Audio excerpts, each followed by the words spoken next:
The Village That Returned Empty. Written and narrated by Gregory Sparrow. Welcome to Whispers of Shadow. Prologue. If you ever see a light floating above a lake at night, don't follow it. If you hear the voice of someone you know calling your name from the fog, don't answer. And if you return home the next morning to find that everyone is acting as though nothing happened, run. Because according to a collection of recovered reports, police records, witness statements, and audio tapes, that is exactly how one of the strangest disappearances in American history began. The incident would later become known as the Village That Returned Empty. In the autumn of 1987, a small settlement stood on the northern shore of Blackwater Lake in Maine. It wasn't marked on most maps. Very few roads led there. The community consisted of only 63 residents: fishermen, foresters, farmers, families that had lived beside the lake for generations, people who preferred isolation to civilization. Today, very little information about Blackwater survives. Most official records disappeared.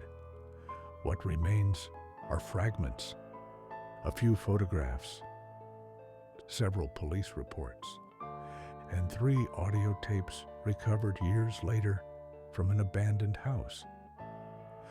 According to investigators, the first unusual events occurred on November 14th, 1987, at precisely 7:17 p.m. The earliest account comes from the diary of the village school teacher. Recovered journal entry. The children spent the entire day talking about a light above the lake. I assumed it was another local story. After sunset, I saw it myself. A pale glow hanging over the water. It wasn't a boat. It wasn't a lantern. It looked like fog illuminated from within. That same evening, several residents contacted the county sheriff's office. All of them described the same thing: a strange light, a motionless fog bank, and figures standing along the shoreline. The descriptions were nearly identical. The people looked familiar, almost recognizable. One witness later gave a statement that would become infamous. For a moment, I thought I was looking at myself. At first, nobody took the reports seriously. The next day changed everything. People began seeing strangers standing among the trees. They never moved. They never approached. They simply watched. For hours, sometimes all night. Whenever anyone attempted to get closer, they vanished into the mist, as though they had never been there. The second recovered tape belonged to a local fisherman. It was recorded on November 15th at approximately 10:40 p.m. The tape begins with radio static, then a trembling voice. "There's someone standing on my dock. He's been there for over an hour. I thought it was my neighbor. But my neighbor is sitting in my kitchen right now." A long silence follows. Footsteps creak across wooden floorboards. The man's breathing becomes faster, more frantic. He's still there. He's staring at the house. Oh, God. He looks exactly like me. The recording ends abruptly. No one ever heard from the fisherman again. Over the next 2 days, reports multiplied. Residents claimed they were seeing copies of themselves, not reflections, not shadows, people standing in the forest, across the lake, along empty roads, watching, waiting. And every witness described the same unsettling detail. The faces never changed expression. They looked frozen, like masks. On the evening of November 17th, fear spread throughout Blackwater. Families locked themselves inside their homes. Windows were boarded shut. Doors were barricaded. Nobody wanted to leave after dark. According to surviving notes, that was when the fog arrived. Not ordinary fog, something thicker, something wrong, something that moved against the wind, as though it possessed intention, as though it knew exactly where it was going. The final phone call from Blackwater reached the sheriff's office that night. A woman was crying, repeating the same sentence over and over. They're coming back. They're coming back. They're coming back. Then her voice changed, as if two people were speaking simultaneously, and she whispered words investigators never managed to explain. The real ones are already gone. The fog arrived at exactly 11:48 p.m. At least that is what the last functioning weather station recorded near the northern shore of Blackwater Lake. The device continued operating for 19 more minutes. Then the signal vanished. Forever. The next morning, nobody in Blackwater answered their phones. At first, county dispatchers weren't concerned. Storms frequently damaged communication lines in that part of Maine. But around 8 o'clock, something unusual became apparent. Every incoming call from the Blackwater area had stopped at precisely the same time. 11:59 p.m. Not a minute earlier, not a minute later. At 9:14 a.m., a sheriff's patrol was sent to investigate. Sheriff Harold Pierce, Deputy Daniel Moore, both experienced officers, both familiar with the area. Neither would ever forget what they found. The drive to Blackwater was uneventful. The forest appeared normal. No fallen trees, no signs of a storm, no evidence of disaster. Then, shortly before 10 o'clock, both men brought their vehicle to a stop. The road had disappeared. Ahead of them stood nothing but dense wilderness. Ancient pines, thick undergrowth, untouched forest, as though no road had ever existed. They assumed they had taken a wrong turn. They checked their maps, turned around, drove the route again, then again, and again. Every attempt ended at the same location, the same wall of trees, The same impossible absence. Blackwater was gone. At 12:31 p.m., Sheriff Pierce transmitted an emergency report. The message still exists today. Unable to locate Blackwater settlement. Coordinates confirmed. Settlement not present. Requesting immediate assistance. Additional units arrived throughout the afternoon. Search teams entered the woods. Tracking dogs were deployed.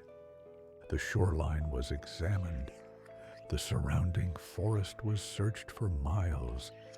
Nothing was found.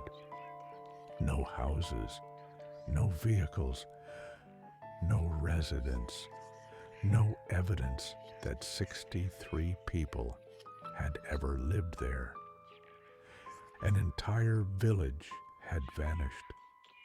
That night, authorities prepared a large-scale search operation. Then, something even stranger happened. November 18th, 5:43 a.m., the first patrol returned, and Blackwater had come back. Exactly where it was supposed to be. The houses were standing. The church remained intact. The roads were visible. The docks extended into the lake. Everything had returned. Everything except the people. The village was empty. Officers entered the first home. Breakfast remained on the table. Coffee was still warm. A fire burned inside the stove. The wall clock displayed a single time, 11:59 p.m. The second house looked the same. A television continued broadcasting static. A knitting project lay unfinished on a sofa. A half-written shopping list sat on a kitchen counter. Every home looked abandoned in the middle of ordinary life. No signs of violence, no blood, no struggle, no panic. The residents had simply ceased to exist.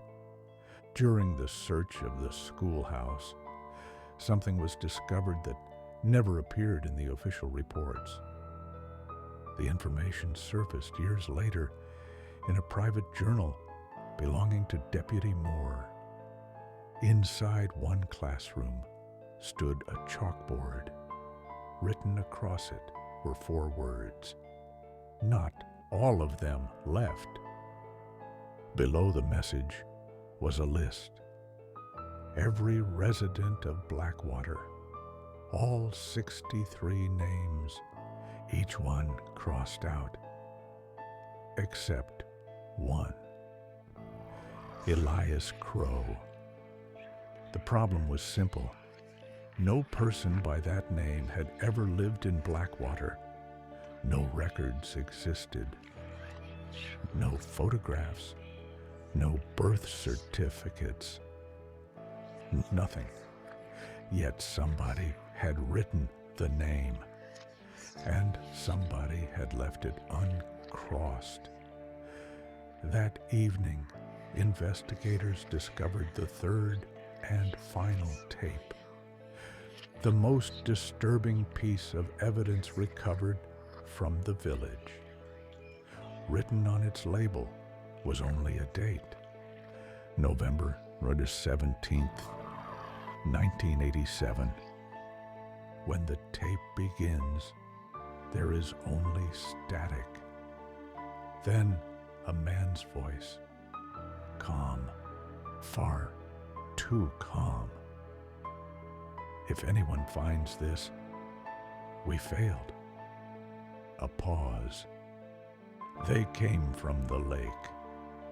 At first, they watched us. Then, they started copying us.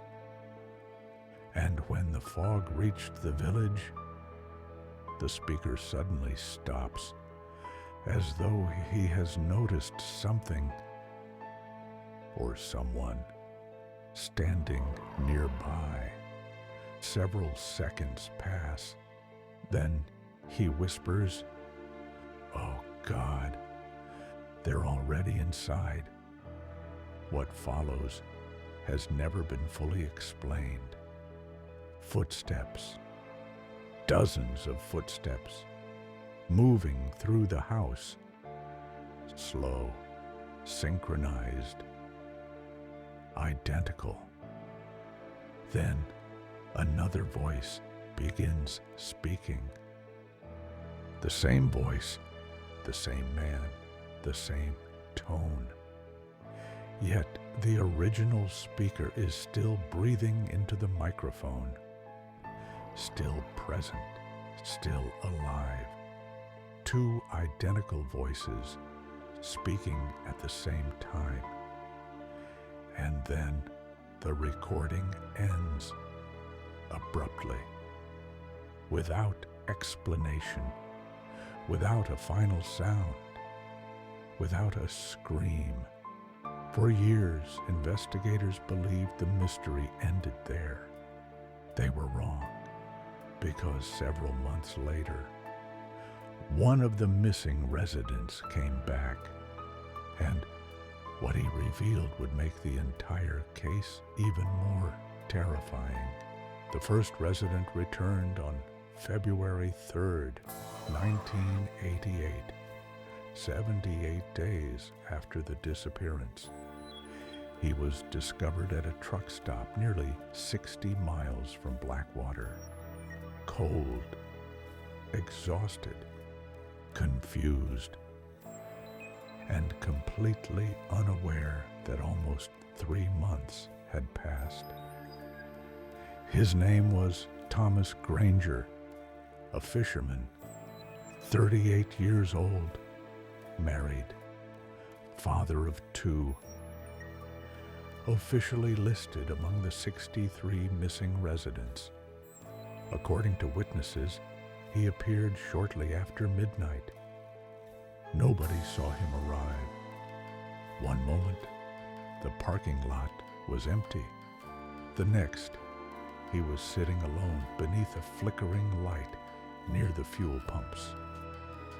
Police arrived within 20 minutes. Thomas offered no resistance. He simply stared at the ground, as if trying to remember something. For several hours, he refused to speak. Then, shortly before dawn, investigators began recording his statement. What followed became one of the most heavily restricted interviews in Maine history. "Where have you been?" Thomas looked confused. "What do you mean?" "You've been missing for 78 days. The fisherman blinked, then laughed nervously. "No. I left my house a few hours ago." The room fell silent. "What was the last thing you remember?" For nearly a minute, Thomas didn't answer. His hands began shaking. The fog.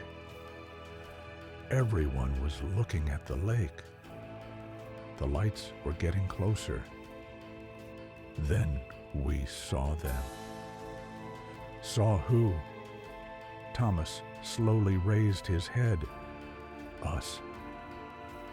The interview room became completely silent. There were people standing on the shore. People who looked exactly like us. Every resident had one. Every single resident. And they were waiting. The investigator asked what happened next. Thomas immediately started crying. They crossed the water. They walked across it, like it wasn't there. And when they reached the village, he stopped speaking. What happened when they reached the village? Thomas whispered the answer. Nobody knew which ones were real anymore. A chill spread through the room. People started accusing each other. Families turned against each other. Children were afraid of their parents. Parents were afraid of their children. Because every copy knew everything. Every memory, every secret, every fear. The investigator leaned forward. Could you tell the difference? Thomas nodded. Yes. How? For the first time during the interview, genuine terror appeared on his face. The eyes, they looked right through you, like they already knew what you were going to do, like they had already lived your life. Several minutes later, Thomas said something that would haunt investigators for decades. The copies weren't trying to replace us. They were trying to save us. Nobody in the room understood what he meant. Save you from what? Thomas stared at the wall. The thing in the lake.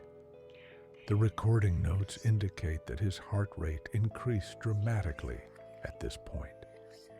There was something under the water, something enormous, something older than the village, older than the forest, older than anything.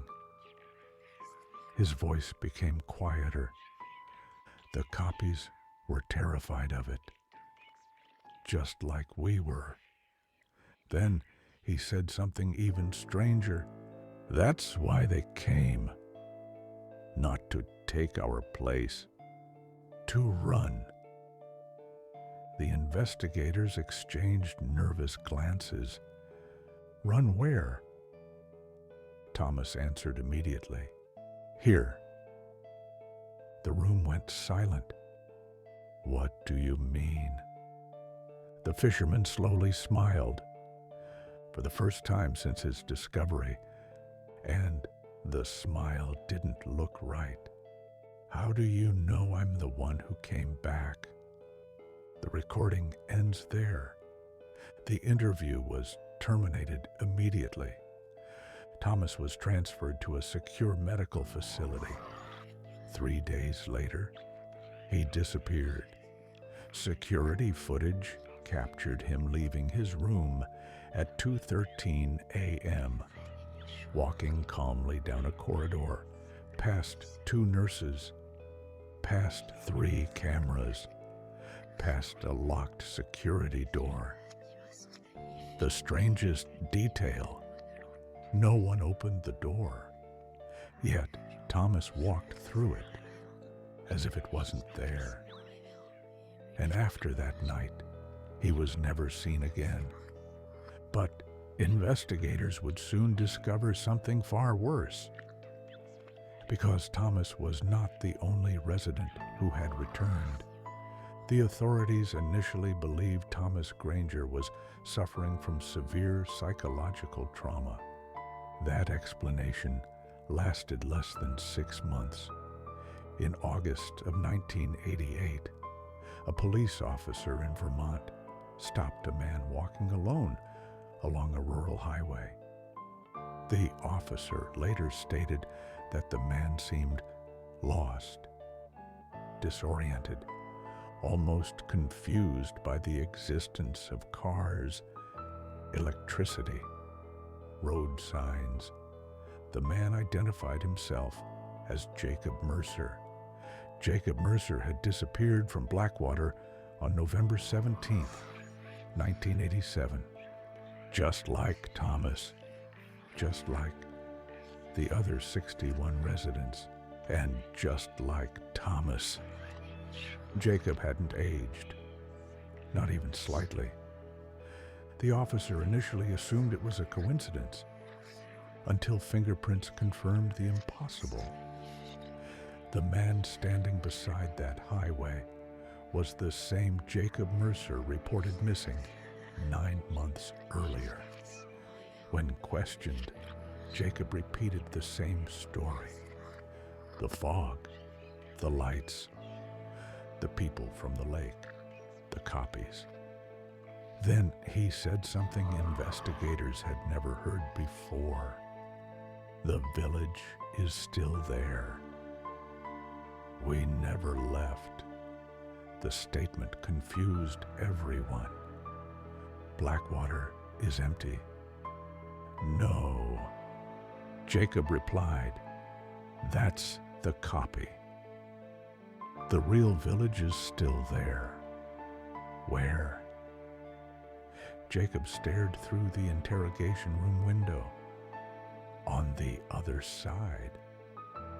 No one understood what he meant. But over the following years, more residents appeared. One in Montana, another in Oregon, 2 more in rural Pennsylvania. Every one of them looked exactly as they had in 1987. Every one of them disappeared again within days, and every one of them repeated similar phrases. The lake is opening. The lights are getting closer. The copies are losing. It's almost awake. No one knew what those statements meant until 1997. That year, a group of amateur explorers illegally entered the abandoned Blackwater settlement. They carried camcorders, flashlights, camping equipment, and enough confidence to believe local legends were nonsense. Only one camera was recovered.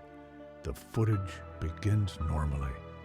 The village appears deserted, silent, frozen in time. Dust covers furniture. Leaves gather in the streets. Broken windows creak in the wind. Yet several details stand out. Every clock in every building still shows 11:59 p.m. Every calendar remains open to November 1987. And every family photograph has been altered. Faces are missing, not scratched out, not torn away.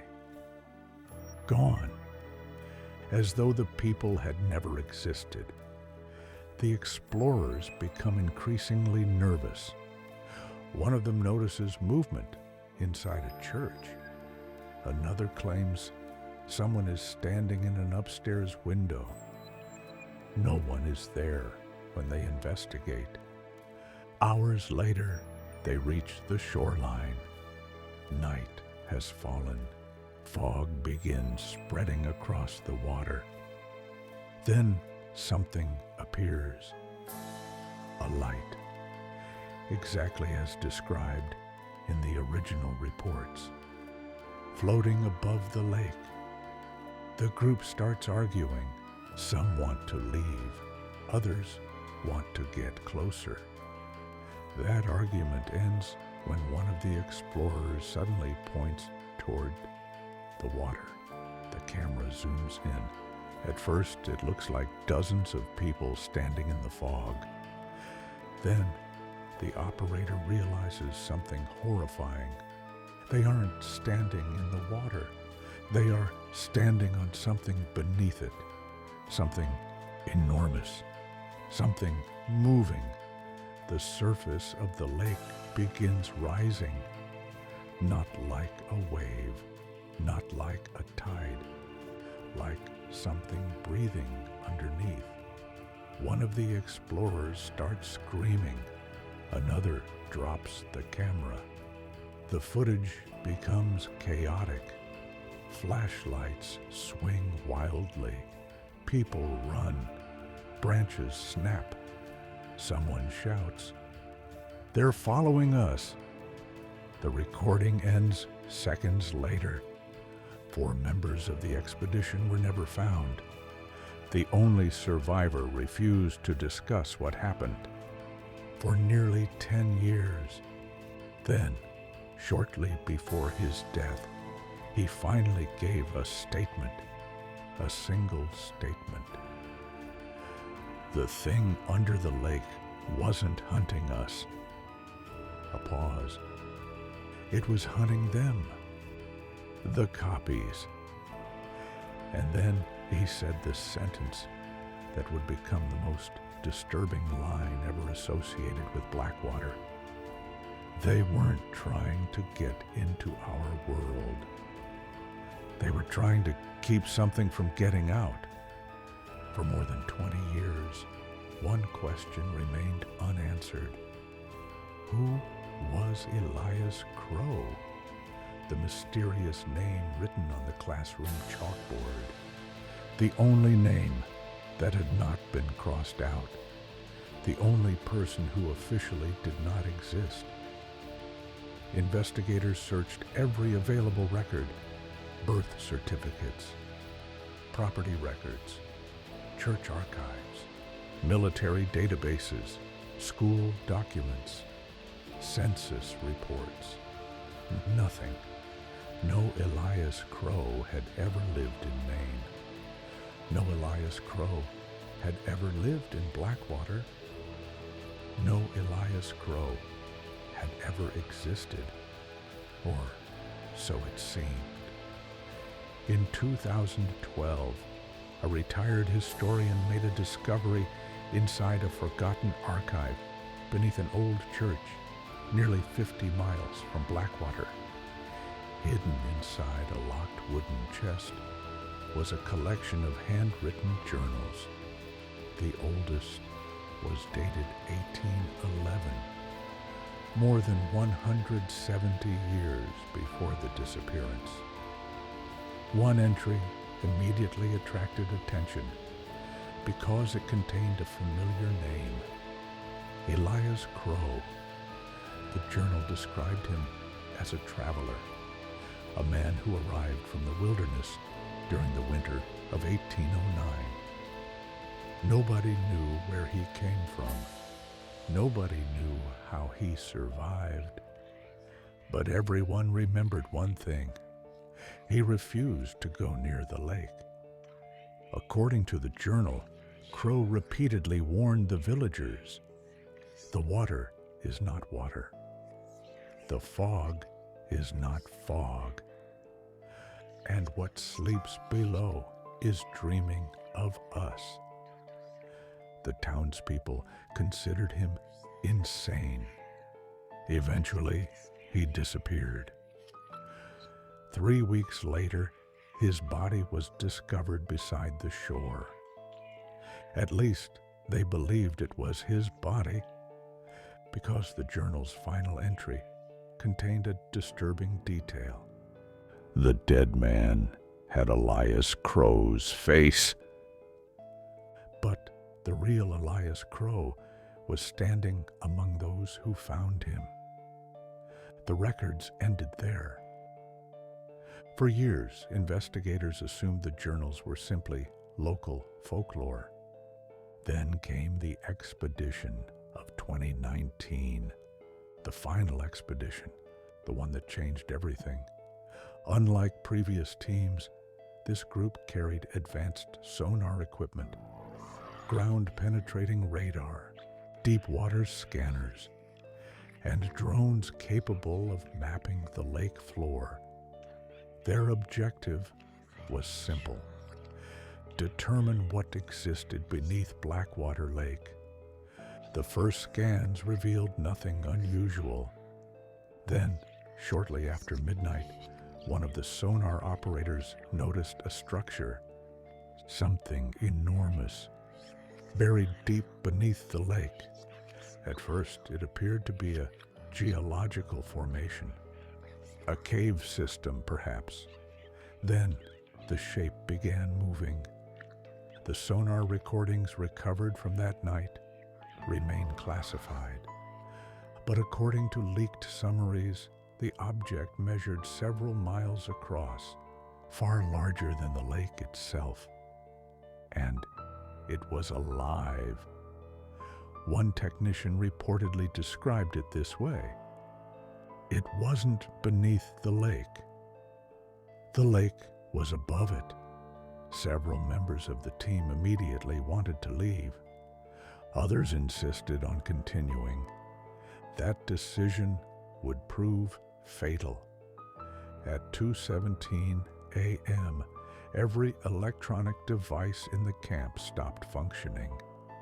Simultaneously, generators died, radios failed, cameras shut down, GPS signals vanished, and then the fog arrived. Witnesses later described it exactly as residents had described it in 1987. Dense, silent, moving against the wind. A few minutes later, lights appeared above the water. Hundreds of them, like distant lanterns floating in darkness. Then figures emerged.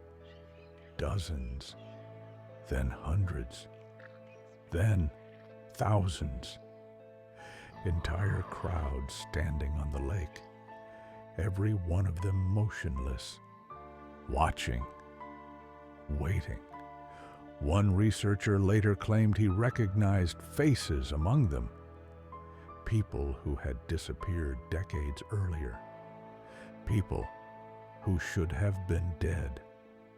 And among them stood 63 residents of Blackwater. Exactly 63. Not one more, not one less. The figures never approached, never spoke, never moved. They simply stared toward the center of the lake, as if terrified of something beneath them. Then the water began rising, not from waves, not from wind. Something underneath was waking up. Several survivors later described hearing a sound, not through their ears, inside their minds. A voice, ancient, impossible, and it asked a single question: how many have crossed? Nobody answered. The voice repeated itself, louder. How many have crossed? Then every figure standing on the lake turned simultaneously toward the expedition. For the first time, they looked afraid. And then they ran, not toward the shore, not toward the forest, away from the center of the lake, as if something beneath the water had finally opened its eyes. The surviving footage ends there. The expedition was terminated, the area was permanently restricted, and every official record was sealed. But one final discovery was made, one that has never been explained. Inside an abandoned house near the shoreline, investigators found a photograph. The photograph was old, water damaged, faded. It showed 63 residents standing together on a wooden dock, exactly as they appeared before disappearing. Written on the back were 6 words: "There is still one empty place." Below the message was a second line, a line investigators insist was not present when the photograph was first recovered, yet every surviving copy contains it. Every single one. The second line reads, "The next one is yours." Epilogue. To this day, Blackwater Lake officially does not exist. Maps have changed. Records have vanished. Roads leading to the settlement have been removed. Yet every few years, reports still appear. Hunters, hikers, campers, people who claim they saw lights over a lake that should not be there. And almost every report contains the same detail. A village glowing in the distance. Smoke rising from chimneys. People standing in the windows, watching, waiting, as if they know someone else will eventually arrive. Someone else will eventually take the final empty place. And if the old journals are correct, they are not waiting for help. They are hiding from whatever still sleeps beneath Blackwater Lake. Hidden ending. In 2025, an anonymous image appeared briefly on a forgotten online forum. The image was removed less than an hour later. No source was ever identified. No original file was recovered. The photograph showed Blackwater Village at night. Every house illuminated, every window occupied. Researchers counted the figures. 64, not 63, 64. And standing in the last window was the person taking the photograph. An end.